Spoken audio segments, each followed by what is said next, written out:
What's up, Wargamers? Welcome back to World of Wargaming. I'm Isaiah. Today we're going to be playing the last plot from the main rulebook, or the current main rulebook before they release the new one, of Don't Look Back, which is the Haunted Well. So let's go take a look at the board, the setup, the cast and crew, all that good stuff, and let's get into this game of Don't Look Back from Black Site Studio. So this is going to be our table for this last plot from the main rulebook of Don't Look Back. This is the Well in the Woods plot. So we got our well in the middle of table section A with all the characters around it. We've got a point of interest 6 inches in from each of the other 3 corners, and we've got 3 fright tokens in the middle. After turn 2, we add a fright token to A every turn. We got 12 turns. Our goal is to investigate the point of interest, find the thing that it has, and bring all 3 of the things back to the well. Characters that we've drawn for this plot, we've got Denise, Ranger Sandy, Alice Grace, and Seth Newton. Our killer is a disjointed MO. No, not MO. Disjointed type. So it's got driven off. When it's driven off, it immediately replaces itself and follows its MO. When a disjointed killer moves, all characters in line of sight gain a terror. Its attacks are shutter step, so disjointed killers target the character in base to base with the most terror points, and in the case of a tie, players may choose. Place a fright token in base to base with the targeted character. Combat 14, damage 1 injury and 1 terror point. And its second is Unnatural Crawl. So they'll move 3 inches directly away from models in base to base, and if there are no models in base to base, the disjointed killer will move 3 inches toward the closest character. Its traits are Relentless, so +2 to the fright roll until it's revealed. And Lunge, you place it so that it's 6 inches away from the most characters possible, and without any terrain in between if possible. And when it moves, it targets the character with the most terror points. If it makes it to base, it makes an immediate free attack against that character using attack number 2. Now, if I'm reading this correctly, that means its free attack would be the shutter away. So it would move to base, but then crawl away and just leave a fright token in base to base with them, I guess. I'm not exactly sure how that's supposed to go, but that's what it sounds like. I may be wrong there, but that's what it sounds like to me. And it's armed and dangerous, so character injured by the killer's melee attack gains bleeding. First things first, we'll roll for fright tokens. A 1 plus the 2 for Relentless is not going to be anything. And there's no killer, so we'll go to character phase. Alright, so we're going to start off with Seth, who's going to move. There. Alice, we're going to send her this way. So she's got 5. And then 5. She's got about right there. She's more than 2 from that, so we're okay there. Denise and Ranger Sandy are both going to move down this way. And on the jump scare table, getting a 4. Flickering light. Flip all light switches within 12. There are none currently within 12. And Ranger Sandy is going to follow right behind her. Also having to take a jump scare. 7. The character gains 1 terror. Turn 2. Start of the fright phase. We add a fright token. I'm going to set it beside, but I'm going to measure from the inside because I don't want to have to fish it out of the well every single time. It's a huge hassle to do so. And then we'll roll. So +2 to the roll. 6, that's definitely going to be a fright token activation. So in case you're new to the game, when the fright tokens activate, the first check is to see if they activate. When they do activate, you roll another d10, and then there's a handy dandy table. So we got a 3.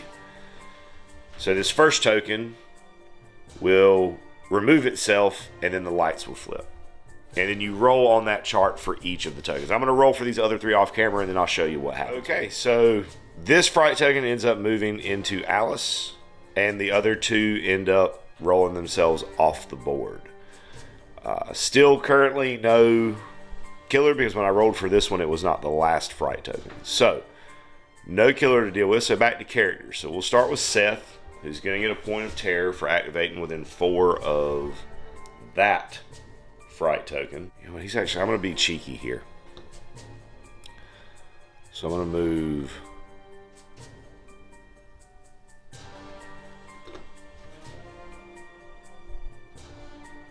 Yeah, we're going to do that. So I'm going to use my flashlight and put it at the well, and then I'm going to move this way. That way, when I got a chance, like every other turn when that extra fright token comes in, it's going to just go away immediately. So I like that. We're going to go with Alice, who's going to also take a point of terror for activating at that light token. And then she is going to move on through to there. She's going to have to take a jump scare on the way through. Well, maybe not now, because I can end my move there, further away. And then she's going to move again to there. She's super quick. She's very, very fleet of foot. Denise is going to come on down this way. Definitely going to take a jump scare. 8. Range Shadow. Character gains a terror point. And Ranger Sandy going to move in behind. And she's going to be okay there. Correction. Never mind. She's got to take a jump scare there. A 9. She laughs it off and removes a terror point. Get it out of there. Bringing us to, that's everybody. So we'll go to turn 3. Here, the terror point that would spawn just goes away because it spawns in the light and goes away. Now the light will turn off, and the next turn it'll be there. So we go to checking. 3 plus 2 is a 5. So we will roll for stuff. And because it is plus 2 for Relentless, that means we roll for the fright token. And because the fright token is the last, or the only fright token on the board, we get a killer right there. So we got a killer phase. And this killer, according to its stuff, will target the character with the most terror points. Which, right now, these 3 are tied. So I'm going to randomize. I'm going to roll a D3. So 1, 2, 3. Because I think I choose, and I'm just going to choose randomly. So 2. So for now, it's going to target Ranger Sandy. And it's going to move that away. It's going to get to move a D10 plus 1 for the 1 terror point. So it's going to go the full 10 inches, and it can just move through all the nonsense. Fortunately for me right there, it's kind of coming up behind me, so I'm not going to get the terror point for it moving in my line of sight. So we'll go to characters, and we'll start with, and we'll flip the light token. Flip-a-delphia. And we're going to go with Denise, who's going to go 4, take a jump scare. 9, she'll laugh it off, lose a point of terror.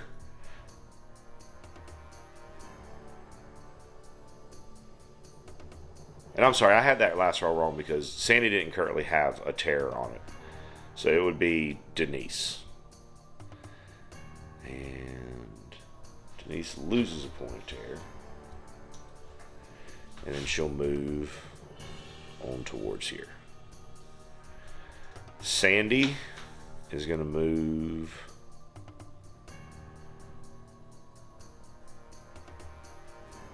4 and then turn, and we're going to try to take a shot at the killer. Combat 15. That's a 9. That will hit. 2 damage. Alice is going to keep cooking it. Go to here. Take our jump scare. 8. They get a point of terror. And then she'll move on down to there. Getting closer to that point of interest. Seth will double move 6 to right there. And he will have to take a jump scare. Getting a 6. Not sure what that was. Tap on the shoulder. However, there is no friendly or supporting character within 8 inches of him, so nothing happens. That'll do it for turn 3. We'll go to turn 4. Our fright token in there. Everybody's good on their terror check for the time being. We've got 1 fright token currently on the board. That's going to roll for fright tokens. So let's see what it does. An 8.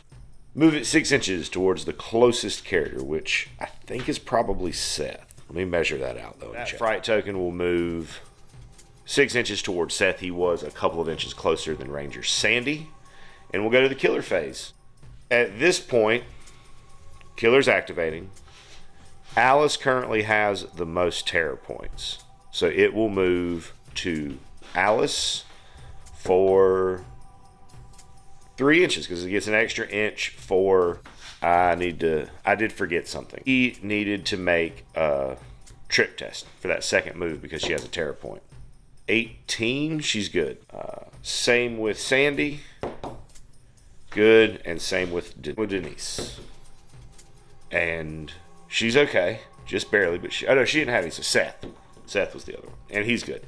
It's if you on your second move, if you roll the d20, and if it's less than or equal to the number of terror points you have, you trip. And I totally forgot about that, but I remembered it. When it moves, Ranger Sandy will get a terror point. We flip the light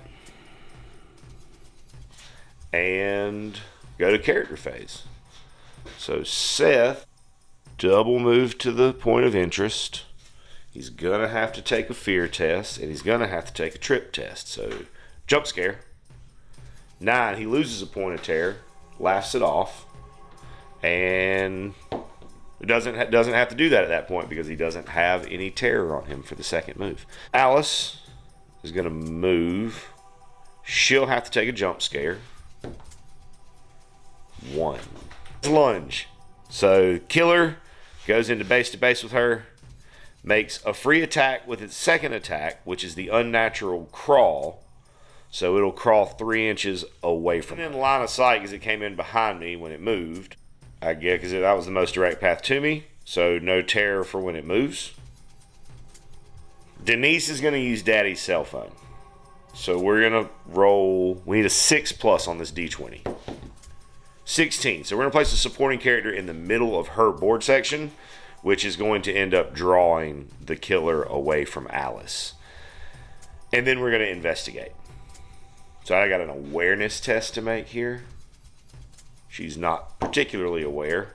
Nope. However, Auntie Blanche does show up. Sandy, a better awareness. So we're going to move her down here, make a jump scare. 10. Lunge. Correction, wrong table. Shouts in the distance. So all the fright tokens, which there's only 1, will move 10 inches towards Sandy. And she will take a second move to get closer to that point of interest. And then she'll take a trip test, which she passes. Leaving us with Seth up here. So Seth is going to use his actually, push his glasses up on face, to add +2 to an awareness check before the roll. And we're going to try to investigate that point of interest. No, he doesn't, because there is a static -2 awareness to investigate the points of interest. So the -2 just canceled out my +2 that I gave myself. So not a success there, but if it had been a success, I would place a marker next to them to represent the ritual item. And if a character carrying a ritual item falls victim, we would drop it. And any character moving into base with the ritual item marker picks it up for free. So free action doesn't cost anything to pick it up. Alice still had an action left that I forgot about because I got possessed by the killer. So we're going to take her second action because I forgot all about it. So Alice is going to use her special skill, which is rah-rah, to cheerlead and to make a free encourage action. She's going to pump herself up to make this awareness test. So she's awareness 10 with the modifier, and the +3 from the encourage, I believe, takes her to a 13. Never mind. I don't think that's how that works, because I think concentrate is for doing it for yourself, encourage is for doing it for others. So scratch that. We're just going to take the roll. 14 will not investigate it. So we have none of the ritual markers, but we are in position to get them as we go into turn 4, where the fright token that gets made will immediately disappear. And we'll go check for this fright token.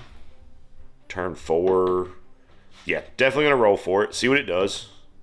An 8. Fright token gets to there. We'll go to the killer phase. Now the killer, because there's a supporting character, that supporting character automatically becomes the priority target. Right here, I would place the killer by his MO, because there's no characters can draw a line of sight to it, and it is not within, and it's not in base to base. So it will move over to here, and it will lunge. It'll pop up here, looking at the supporting character. Then it will go to make its move, getting a 4. Give a tear to both the supporting character. I don't think they were looking. So supporting character will get a 10. Then go to flipping the light and into the character phase. With Seth, who's gonna use his free action to give himself the +2, and we're gonna roll the right dice. 4. So we will get that one. And then he's going to move away. He's going to have to take a jump scare. 6. So we got one of the things. We're going to go to Alice, who is going to concentrate and then make the check. 10 +3. Yes. So we'll get this one. And then she's going to move back that way, heading back towards the well. So killer goes base to base with Alice, and then gets a free attack 2, so it scuttles away. Now when it scuttles away, it does give Alice another terror token. We're going to concentrate with Ranger Sandy, and then try to investigate this token. Yes, we do indeed do it. I have the things. I have all the artifacts. Now I've just got to get them back to the well.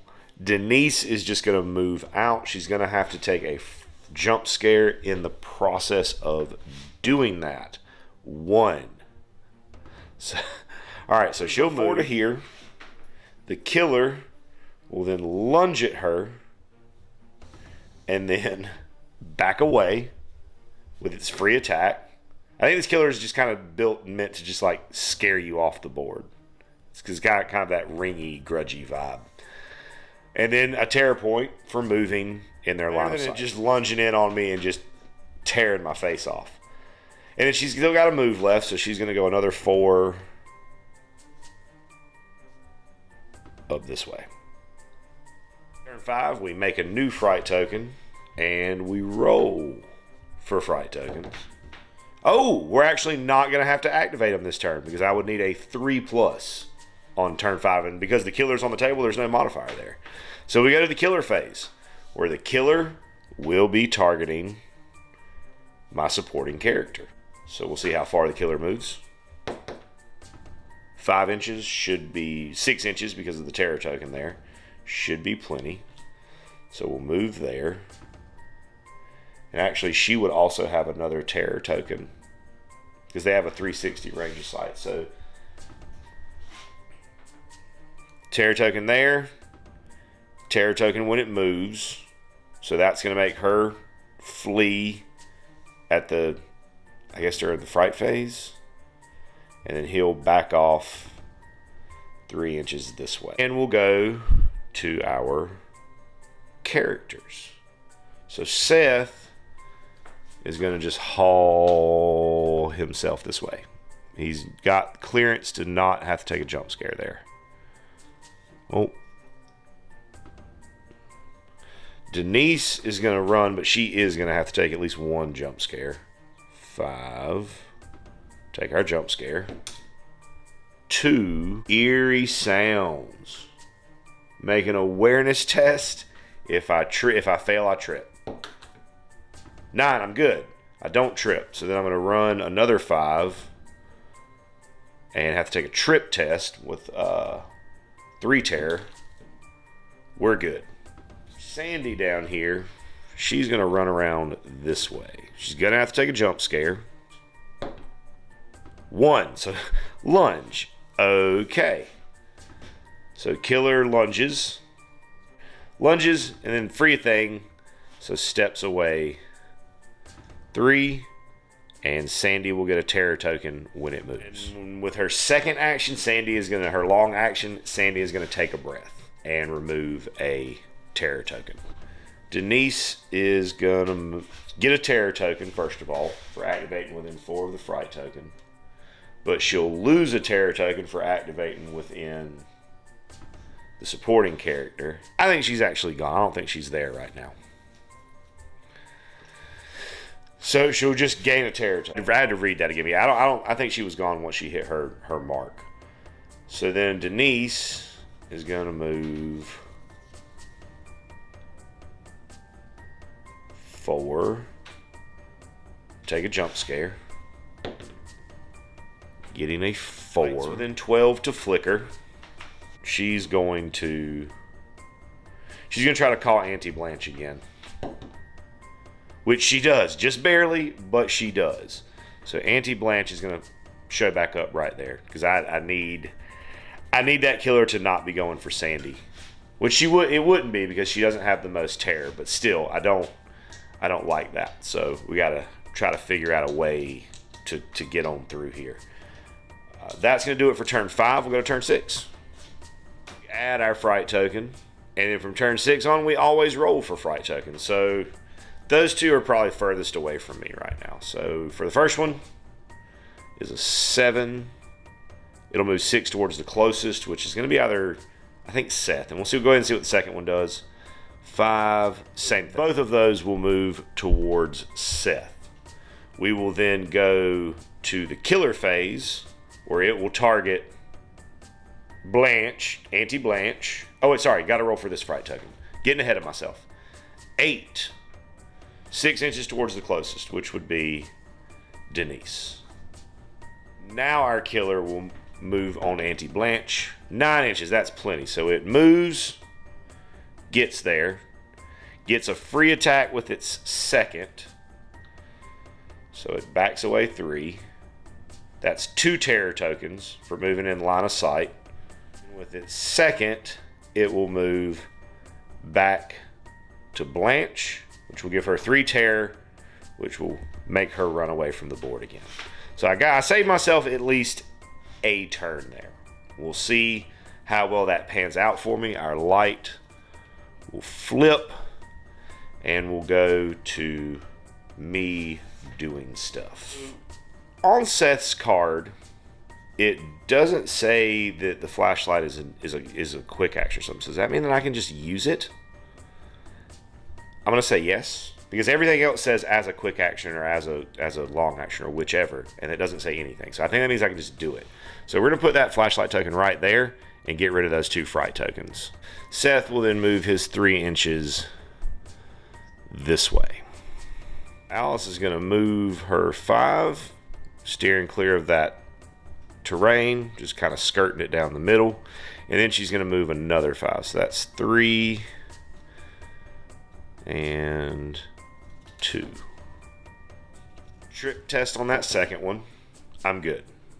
Sandy's going to skadoodle her way on up here. So we're going to move up 4 and take a jump scare. 5. Tap on the shoulder. So Denise, yep, will pop over behind.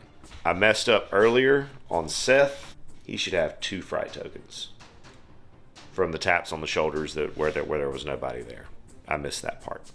RTFB. That'll bring us to Sandy's second movement, which will be to continue 4 inches up that way.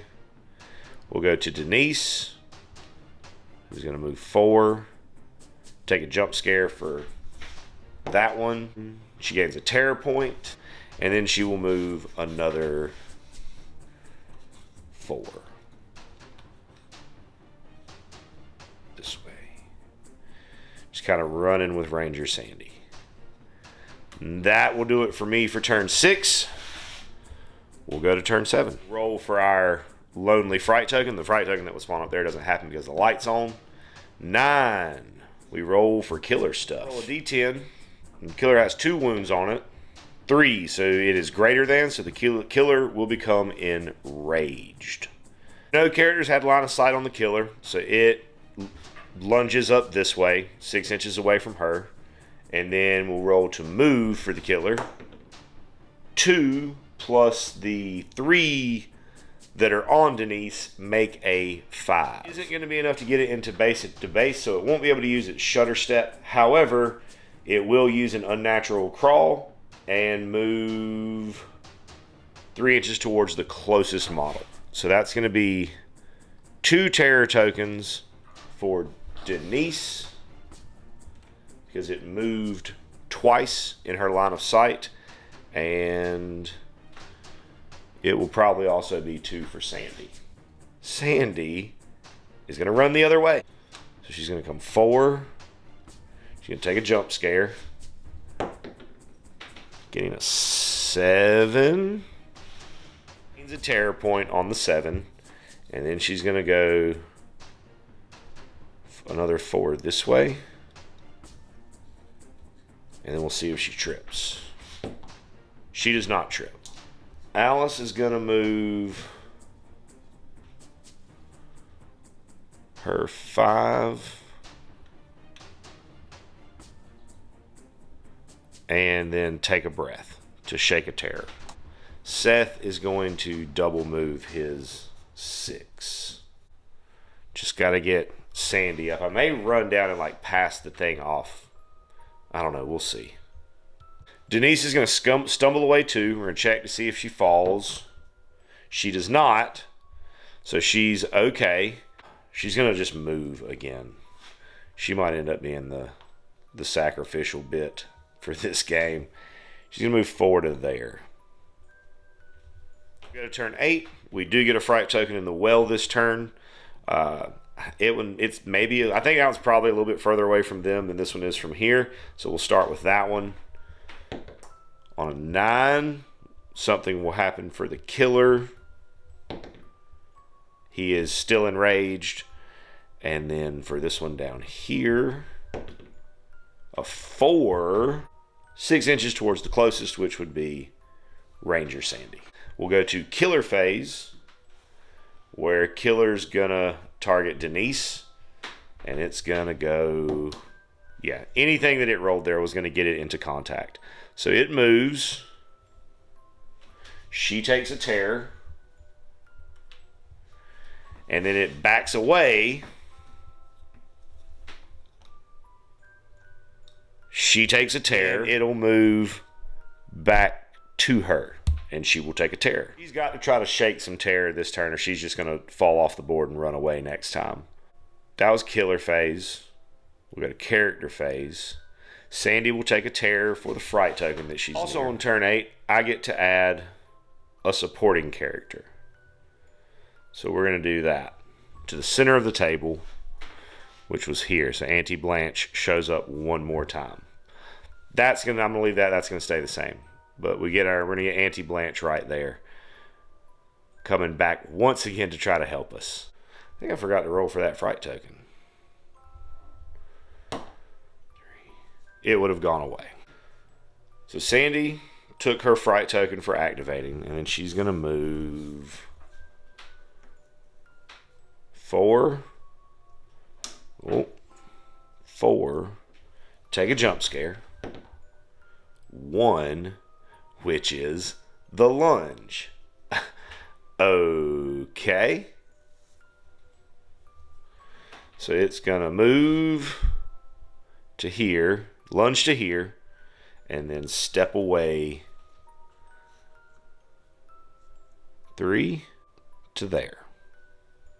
She'll take a terror for seeing that happen. And then she's going to carry on her path.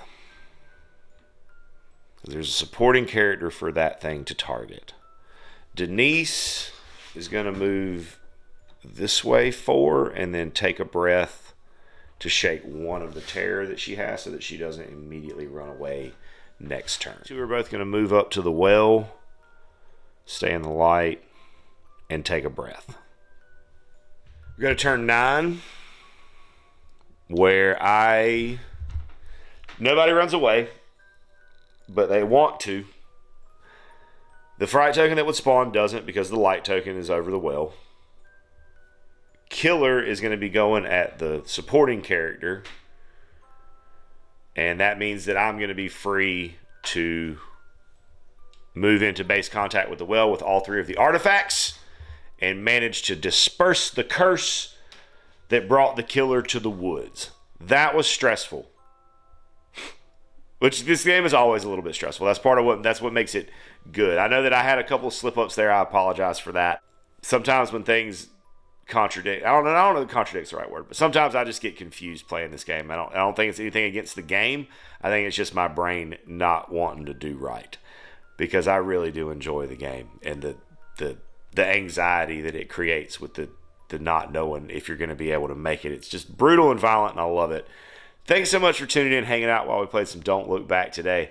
I hope you have an absolutely amazing rest of your day. And as always, I'd like to say a big, huge, from the bottom of my heart, thank you to our patrons who support us and pledge to us over on Patreon. You guys are the absolute best.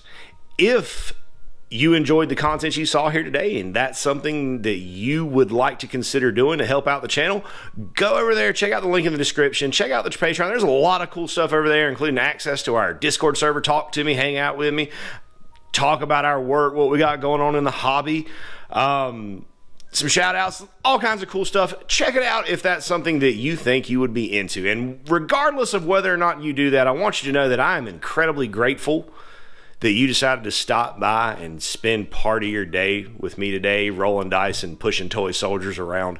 I hope you have an amazing rest of your day. And as always, may the dice be ever in your favor.